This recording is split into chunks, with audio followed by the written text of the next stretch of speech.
ঢাকা থেকে বরিশালের খাবার একবার খেলে আসতে হবে আবার। চিকেন থালি মাত্র 70 টাকা। এখানে আছে ভেন্ডি আলু ভাজা, মাছের মাথা, পুঁই শাকের তরকারি, টক ডাল, চাটনি, পাঁপড় আর 2 পিস চিকেন, তার সাথে আলু। গুড আফটারনুন বন্ধুরা, আজকে কিন্তু অনেকদিন পর ব্রেকফাস্ট ছেড়ে বুঝতেই পাচ্ছেন একদম রেল লাইন পেরিয়ে এসছি।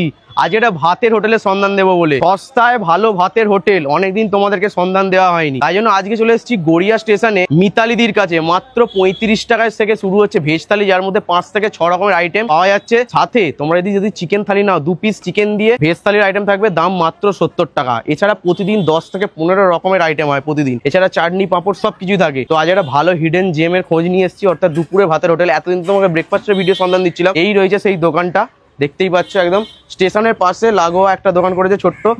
এই রয়েছে বন্ধুরা গড়িয়া স্টেশনের 2 নম্বর প্ল্যাটফর্ম, তার ঠিক একদম পাশেই মা মেয়ে হেসেল। এখান থেকে আজ দুপুরে খাবার দাবার করবো। ঢাকা থেকে বরিশালের খাবার একবার খেলে আসতে হবে আবার। ওরে সাবাস, দেখছেন বন্ধুরা ট্যাগলাইন। চলুন একদম ভেতরে যাওয়া যাক। আর ভেতরে একদম ভিড় হয়ে গেছে, পুরো একদম ভিড়ের টাইমেই এসছি। ছোটখাটো একটা ঘরের মতন করে যাবে, দেখতেও ভালো লাগছে, পাকাও রয়েছে এখানে। আর এইদিকে রয়েছে কিচেন।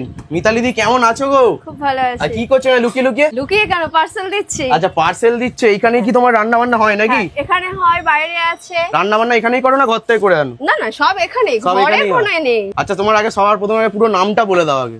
আমার নাম মিতালি মন্ডল। আচ্ছা কতদিনের দোকান তোমার? এই 5 মাস। কিরকম কি রেসপন্স পাচ্ছ মানুষজন? খুব ভালো। আর কি কি রান্না করেছো বলো আজ দুপুরে? আজকের হচ্ছে সবজি ভাতে আছে, ভেন্ডি আলু ভাজা আছে, মাছের মাথা দিয়ে পুঁই শাকের তরকারি, টক ডাল, তারপরে মাছের